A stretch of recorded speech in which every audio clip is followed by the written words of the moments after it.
Thank you, Mr. Chairman. And Mr. Pritchard, it's a pleasure to serve under you. And can I offer my congratulations to my colleague, the Honourable Member for Keighley, for first of all securing this debate, but also for delivering a belter of an opening speech, which makes it rather difficult for those who must follow.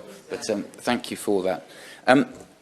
Mr. Chairman, indulge me, if you will, to think for a moment back to perhaps your childhood, like mine, and the Sunday afternoons when we would sit down and watch the television, that thing in the corner of the room, which was still quite novel then, certainly for myself.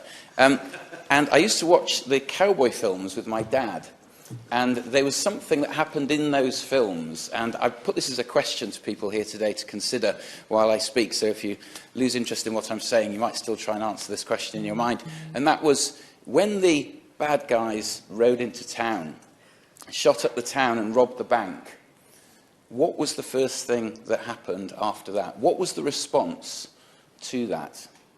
Ride into town, shoot up the bank, gallop off into the sunset in a cloud of dust with carrying bags of money. What did the sheriff do at that point? Now, I'll leave that thought with you while I speak. Please, I'm happy to give way.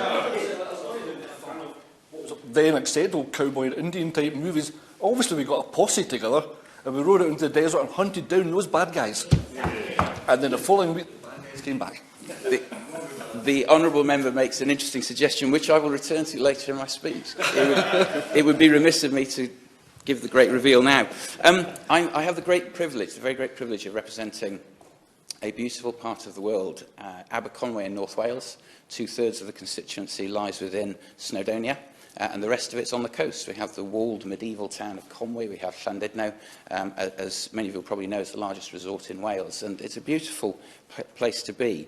Unfortunately, in common with many other, often very beautiful coastal communities, it also has problems of poverty, deprivation and drug abuse. And how often do we hear these things put together, poverty and drug abuse and the crime associated with it? We've heard something already this afternoon of the terrible problems that come with that, and I really don't want to dwell on it, except to say that the involvement of children and young people, particularly through the county lines gangs and county lines phenomena that we've seen grow over the last decade or so in the UK, across the UK, it's quite awful. We have seen things which we once attributed to the despicable behaviour of adults now attributed to children, and the age is always ever lower of the things that they're doing, the weapons they're carrying, the deprivation that they're involved in and exposed to. And it's, again, testament to my colleague, the Honourable Member from Keighley, for bringing this debate forward to allow us to address these things. I'd like at this opportunity, if I may, to pay tribute then to the brave police officers in North Wales who are working around the clock to disrupt and break up many of these county lines operations. And I want to highlight in particular the astonishing work of the Intercept team, a team that covers the whole region and was set up to clamp down on organised crime and drug gangs throughout North Wales. This team used innovative technology to ensure they're able to intercept and disrupt criminals, making North Wales a hostile environment for crime groups to operate in.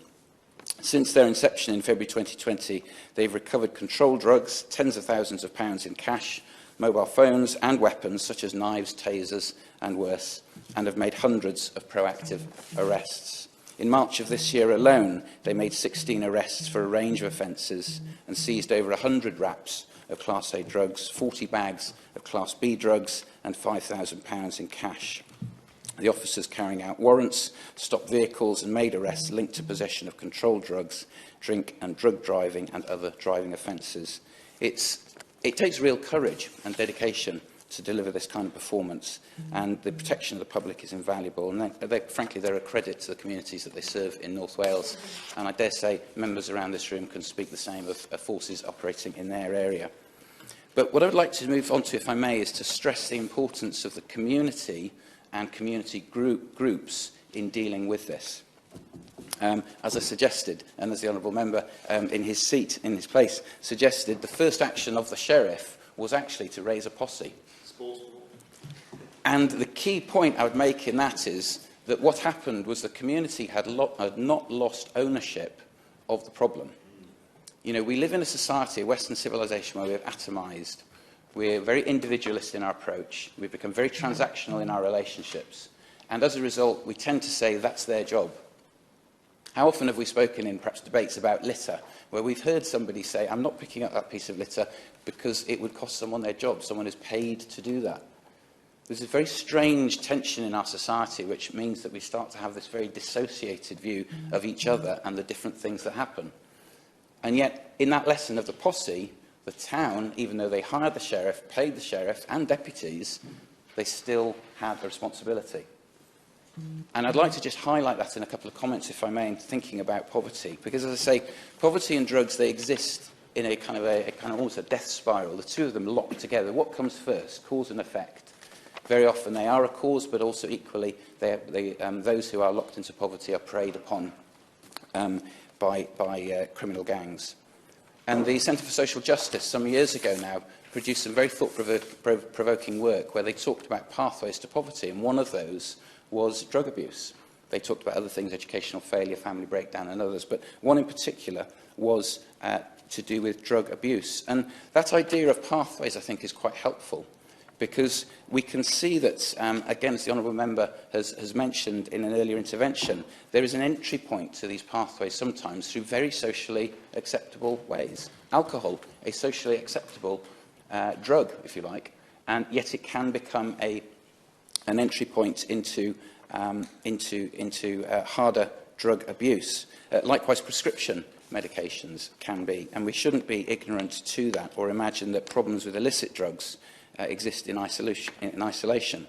I know of one scheme, I won't mention where it is, except to say it was in North Wales, where I spoke with veterans from Special Forces who were effectively using a cocktail of alcohol, across the counter, and also prescription medications and illicit drugs to manage the highs and lows, the uppers and the downers, if you like, of the PTSD they experienced from some of their experiences in the service of this country. So that's just one example of how this kind of problem can develop. Yes, of course. And he's making, I think, quite rightly brought this debate to the people who are dependent upon both alcohol and street drugs. In that respect, I'm sure will be aware of schemes that operate in countries like Portugal, where drug possession has been decriminalised, and that has actually improved access to drug services for many people who in this country would otherwise be criminalised, and it's also reduced drug-related deaths. Is that something he thinks is at least worth us looking into in this country? Robin Miller. I thank the Honourable Member for the intervention. I take a different view to that. And I speak as someone who's not an expert, but someone who has spoken with those who are caught up in the terrible grip that drugs hold on their lives and on family members. And principally amongst those who are families who are experiencing a son, a daughter, brother, sister, mother, father caught up, I never hear them talking about legalising the drugs that have caused the problems as being a solution to that problem. And my worry about decriminalisation is it's the wrong answer to the right question. The right question is, how can we help people? But I'm not convinced personally that that is the right way forward. But I do accept the Honourable Member's suggestion that actually research is important, and we don't do these things just on ideas and principle, that we do them on the basis of evidence, and certainly would support that. But to the point of pathways, I think we can then usefully start to think about... Of course, perhaps give way.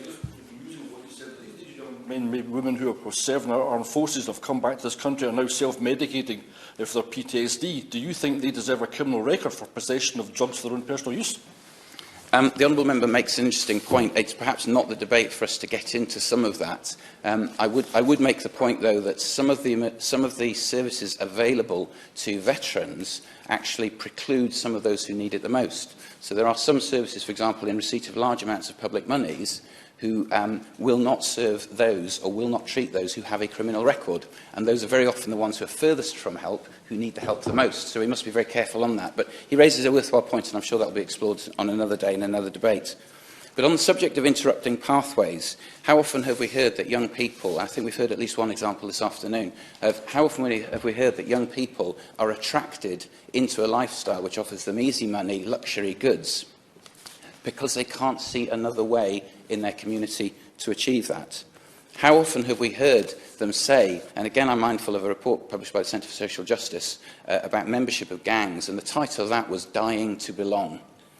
And it was a brilliant title, frankly, because it highlighted, first of all, the problem that young people were dying, but the motivation, principally, for their involvement with gangs was they did not feel they belonged to their community, to their families.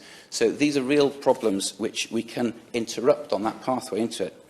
So we need to provide better jobs in these areas. We need to provide better role models. We need to provide the education that takes that, that will help people with that. But it's about setting out alternatives, clear alternatives, alternative pathways for these young people.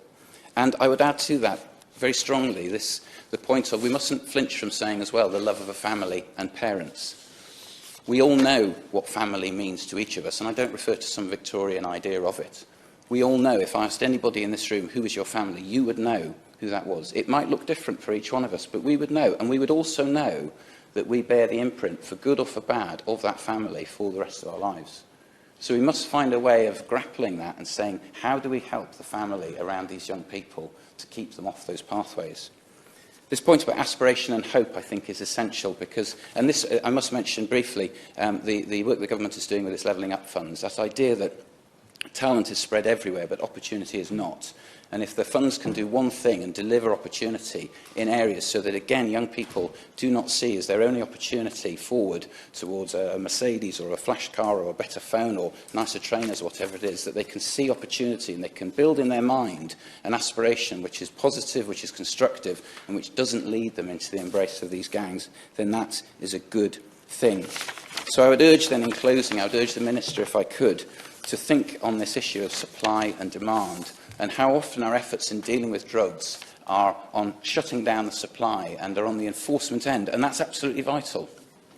When I lived in Suffolk, the inspector of the police there said memorably to me, because we were dealing with county lines there through local government, he said, Robin, we can't arrest our way out of this problem. We can't arrest our way out of this problem. This is not a problem just for the police. This is a problem for the posse.